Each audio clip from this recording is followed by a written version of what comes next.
সুপ্রিয় দর্শক, বাংলাদেশ বনাম ভারতের যুদ্ধ লাগলে কে জিতবে? আর আপনারা কি জানেন ভারত কেন বাংলাদেশের সেনাবাহিনীকে ভীষণ ভয় পায়?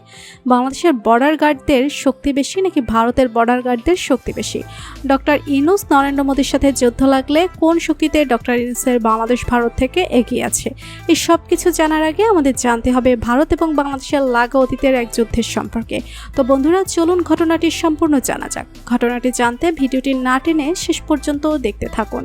বাংলাদেশ সীমান্তরক্ষী বাহিনীর সঙ্গে ভারতের সীমান্তরক্ষী বাহিনীর ঝগড়া সবসময় লেগেই থাকে। বিশেষ করে ভারতের বিএসএফ বর্ডারের গার্ড বাংলাদেশের বর্ডার গার্ডের কিছু মনেই করতো না। শেখ হাসিনার সরকার থাকাকালীন ভারতের বিএসএফ বিজিবিকে কোনো সম্মানই দিত না। এখন দেখা যাক সম্মুখে যুদ্ধে বাংলাদেশ এবং ভারতের মধ্যে কে সেরা, বিএসএফ নাকি বিজিবি?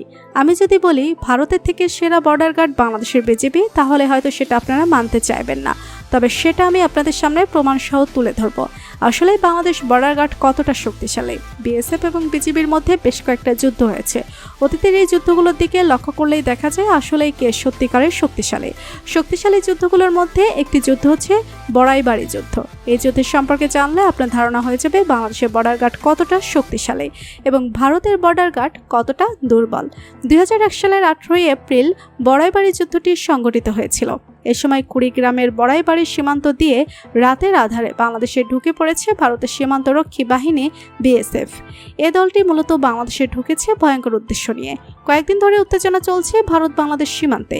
এই ছোট লোক বাংলাদেশিদের একটি শিক্ষা না দিলে নয়। নিচু একটি দেশ হয়ে তারা আবার চোখ রাঙায় কোন সাহসে? বাংলাদেশের এই চোখটা গেলে দিতে হবে, পুড়িয়ে দিতে হবে বাংলাদেশের ঘরবাড়ি, ফেলতে হবে হাজার হাজার লাশ। এই রাতের আধারে বাংলাদেশকে শ্মশানে পরিণত করতে হবে। কিন্তু বিএসএফ জানতোই না কি ভয়ানক পরিণতি তাদের সামনে অপেক্ষা করছে। সেটা তাদের জানা থাকলে কিছুতেই বাংলাদেশের ঢোকার সাহস তারা করতো না। এই ঘটনাটি ঘটেছে আজ থেকে প্রায় 23 বছর আগে। কুড়িগ্রামের রোমানিতে মুখোমুখি যুদ্ধ হয়েছিল বিএসএফ এবং বিজেপির মধ্যে। বিনা উস্কানিতে ভারত সীমান্তের রক্ষী বাহিনীরা বাংলাদেশে ঢুকে আক্রমণ করেছিল।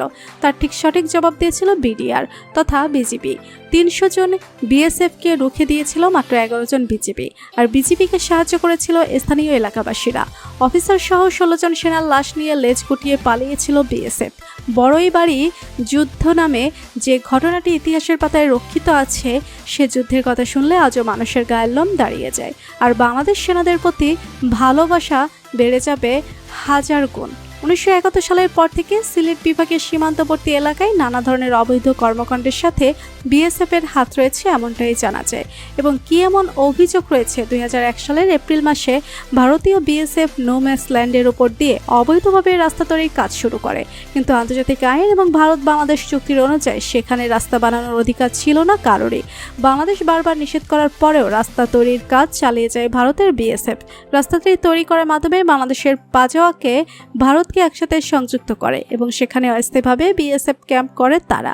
বিজিবির পক্ষ থেকে বারবার প্রতিবাদ করা হলেও ভারত তাদের কাজ বন্ধ করেনি এবং তারা পতাকা বৈঠকের প্রস্তাব ফিরিয়ে দিয়েছিল। তাই 2001 সালের 16 এপ্রিল 400 বিডিআর সদস্যের একটি ফোর্স ভারতের বিএসএফ ক্যাম্প ঘেরাও করে ফেলে এবং বিএসএফকে লক্ষ্য করে মাত্র 6টা গুলি করতেই বিএসএফ সারেন্ডার করে দেয় এবং বিজিআর পুনরায় পাজোয়া নিয়ে নেয়। এ ঘটনার পর বিডিআরের সাথে পতাকা সাক্ষাৎ করতে আগ্রহ হয় বিএসএফ, কিন্তু পতাকা বৈঠক চলাকালীন বিশ্বাসঘাতকতা করে পাজোয়া থেকে 80 কিলোমিটার দূরে বড়াইবাড়ি গ্রামে অনেক বিএসএফ ঢুকে পড়ে। তাদের কাছে খুবই ভারী অস্ত্র ছিল। এমনিতে বড়াইবাড়ি গ্রামের মানিকচর এলাকার সীমান্ত গিসরত 226 একর জমি নিয়ে ভারতের সাথে দীর্ঘদিনের বিদ্রোহ ছিল বাংলাদেশের। বেশ কয়েকবার ভারত এই জায়গাটিকে নিজেদের দখলে নিতে চেয়েছিল। তাই পাতোয়াতে বিজিআর থেকে বাধা পেয়ে বিএসএফ চিন্তা করেছিল এ জায়গাটির দখল করার। ঘটনার সময় ভারতের মানিকচর সীমান্তের এপারে বিডিআর ক্যাম্পে মাত্র ডিউটিতে ছিল 11 জন। তারা ছিলেন অত্যন্ত বীর সৈনিক। তাদের নাম হচ্ছে লাইফ সুবেদার আবদুল্লাহ, হাবিলদার নজরুল ইসলাম, লান্স নায়েক ফজলুল হক, পিএফআই মুয়াজ্জিন হোসেন, ইদ্রিস আলী, আব্দুল হামিদ, লিটন মিয়া, লেন্স নায়েক ওয়াহিদুজ্জামান, বদ্রুজ্জামান, নায়েক জামাল উদ্দিন মিয়া এবং পিএফআই ইসাক। এই 11 জনের মধ্যে রাতের বেলা মাত্র 4 জন পাহারা দিচ্ছিল। ভোর 4টার দিকে গ্রামের একজন তরুণ বিডিআর ক্যাম্পে খবর নিয়ে আসে ভারতের সীমান্তের কাঁটাতারের বেড়া অতিক্রম করে শত শত বিএসএফ সদস্য বাংলাদেশে ঢুকে পড়েছে। একথা শোনা মাত্রই অফিসার বাকি সৈনিকদের অস্ত্রশস্ত্র নিয়ে যুদ্ধের জন্য রেডি হতে বলে। ভোর 5টার দিকে 300 বিএসএফ পশ্চিম এবং দক্ষিণ দিক দিয়ে ঘিরিয়ে ফেলে বড়ইবাড়ির বিডিআর ক্যাম্প। পূর্ব আকাশে তখনও সূর্য ওঠেনি। হাবিলদার সৈনিকের আদেশ করেন মেশিন গান নিয়ে ফায়ার করতে। কিছুক্ষণ পর বিএসএফ গুলি চালাতে থাকে, কিন্তু বিএসএফ চিন্তাও করতে পারেনি বিডিআর এমন ভয়াবহ রূপ ধারণ করতে পারবে। অবশেষে বিএসএফ 16 জন নিহত সৈনিক নিয়ে হার মানে বিডিআরের কাছে। ভারত সত্যিকারের নয়, শুধু সিনেমাতেই পারে, সেটা 2001 সালে আরও একবার প্রমাণিত হয়েছিল। বর্তমানে শেখ হাসিনার সরকার পরিবর্তন হওয়ার পর বিজিবি আবারও উঠে দাঁড়িয়েছে। বিএসএফকে কড়া জবাব দিয়েছে বিজিবি। তো বন্ধুরা, আপনারা নিশ্চয়ই এতক্ষণে বুঝে গিয়েছেন বিএসএফ এর থেকে বিজিবি কতটা শক্তিশালী।